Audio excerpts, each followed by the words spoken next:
Gente, a gente está com um entrevistado esperando na linha, porque acabou surgindo essa entrevista aí ao vivo lá do ex-presidente Bolsonaro, mas o assunto agora é o governo Lula, especificamente economia. É o Felipe Nunes, do Instituto de Pesquisa Genial Quest, que está com a gente, falou tanto com a gente durante as eleições, e a gente volta a falar com o Felipe agora. Boa tarde para você, Felipe, justamente por conta da pesquisa que mostra um sinal de otimismo do mercado financeiro, dos agentes, dos grandes fundos de investimentos, desses gestores em relação à economia, aos sinais dados até agora pela equipe econômica do governo Lula. Me chamou a atenção, Felipe, a gente já trouxe alguns desses dados aqui, me chamou a atenção que quando a pergunta é feita o que vai acontecer com a economia do Brasil nos próximos 12 meses, a maioria já considera que a economia vai melhorar.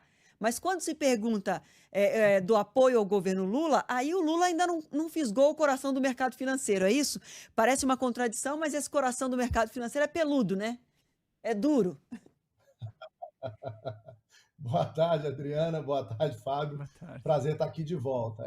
O Haddad, o ministro Fernando Haddad da Fazenda, já é o meu malvado favorito, né? Já está Já bem é na aquele foto. personagem, já começa assim, será que ele é tão bom assim? Agora, 65% avaliam como ótimo ou bom o trabalho do Fernando Haddad. E isso é que está puxando a avaliação positiva do governo. Mas essa avaliação do governo, claro, ainda tem uma desconfiança na figura do próprio Lula. É muito impressionante, Adriana, porque quando a gente olha para o jogo dos personagens, o jogo de xadrez dos personagens, o Campos Neto é o querido do mercado, 86% de avaliação positiva.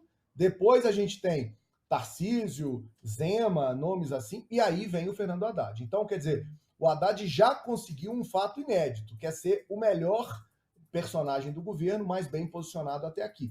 Mas Lula ainda não ocupa esse lugar. Eu quero chamar a atenção para uma coisa, Adriano.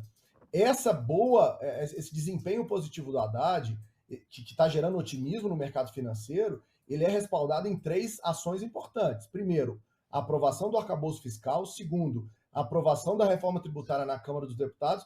Terceiro, a avaliação que o mercado faz de que a política econômica está indo na direção certa. Quando a gente junta esses 3 elementos, a gente entende por que Haddad conquistou o coração do mercado, mas Lula ainda é visto com um certo receio.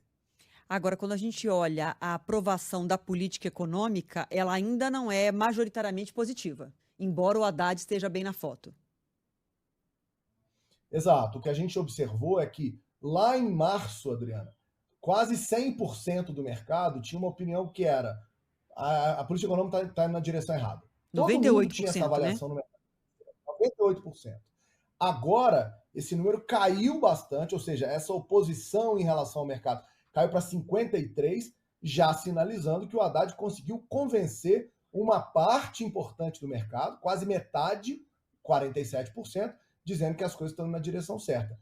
Esse é um grande indicador de mudança de percepção, até porque, Adriano e Fábio, essa pesquisa é conduzida com as mesmas pessoas ao longo do tempo. Ou seja, são indivíduos que mudaram de opinião, não são pessoas diferentes que estão respondendo, são as mesmas, que ao longo do tempo estão melhorando a sua avaliação sobre a política econômica. Aí vocês podem estar se perguntando, mas tem algum exemplo na pesquisa específico sobre isso? Tem 2. O mercado financeiro aprova a medida do Conselho Monetário de manter a meta de inflação de 3% e aprova a adoção de um novo sistema de meta de inflação contínuo. Isso, Adriana, é dado objetivo de por que o mercado está dando, digamos, essa chance, né, de ser conquistado aí pela Fazenda no governo Lula. E só para o nosso ouvinte entender, quando a gente está falando de uma pesquisa nichada, né, com um nicho específico, são gestores de grandes fundos, pessoas que têm poder de decisão no mercado financeiro, são pessoas que gerenciam milhões, bilhões, pessoas que estão tomando decisão em relação ao dinheiro de muita gente todos os dias. Quando você pergunta para essas mesmas pessoas ao longo dos meses o que vai acontecer com a economia, essas pessoas têm um termômetro na mão delas, vários indicadores que elas acompanham cotidianamente, muito melhor do que o meu termômetro, o termômetro de quem trabalha como médico, advogado, dentista, motorista, né? Eles estão inseridos dentro de uma estrutura que dá para eles um termômetro muito grande. Quando a gente vê que a maioria já considera que nos próximos 12 meses a economia brasileira vai melhorar, ou seja, já tem uma grande parte, quase 50%, considerando que a política econômica é certa, está sendo feita de forma acertada, e mesmo quem não está ainda dando esse crédito, digamos assim, para a política econômica, está sinalizando que nos próximos 12 meses melhora. Então, isso é um bom sinal para todos nós. E tem um detalhe, Adriana, que não pode passar despercebido. Se a gente comparar os resultados da pesquisa Genial Quest, que foi feita no mês passado, em junho, há pouco mais de 20 dias, e a gente perguntou para a população qual é a sua expectativa sobre a economia nos próximos 12 meses. 56% dos brasileiros acha que a economia vai melhorar nos próximos 12 meses. Esse resultado agora se replica no mercado financeiro. Adriana, isso tem um poder muito importante. Quando o mercado e a população estão vendo a mesma coisa, esse otimismo acaba sendo traduzido. A gente sabe que a economia é muito de expectativa, mas isso acaba sendo refletido nos números reais. Eu acho que é isso que a gente está vendo aí nos indicadores de inflação, nos indicadores de emprego, ou seja, a economia de fato está dando resposta, porque também os atores econômicos, a população e o mercado estão vendo da mesma maneira, com otimismo, o que vem pela frente. Ô Felipe, não me surpreende o grau de confiabilidade que Roberto Campos Neto desperta nesses investidores. Mas o que me chamou a atenção é que a pergunta foi a respeito de líderes políticos. E mesmo com a pergunta sendo feita nesses termos, líderes políticos, o Roberto Campos Neto, para esse grupo, é disparado o mais confiável. Em que momento o Roberto Campos Neto foi alçado a líder político, mesmo que seja apenas aos olhos do mercado financeiro?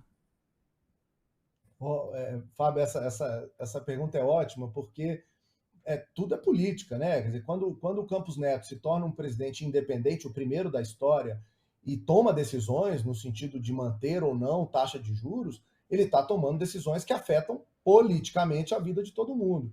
É nesse contexto que ele passa a se transformar numa liderança, talvez não de todo mundo, não estou aqui sugerindo que ele vá ganhar uma eleição ou que tenha chance disso, não se trata disso, mas que está metido, vamos dizer assim, no debate público, no debate político, porque as decisões que ele toma são decisões que afetam a população.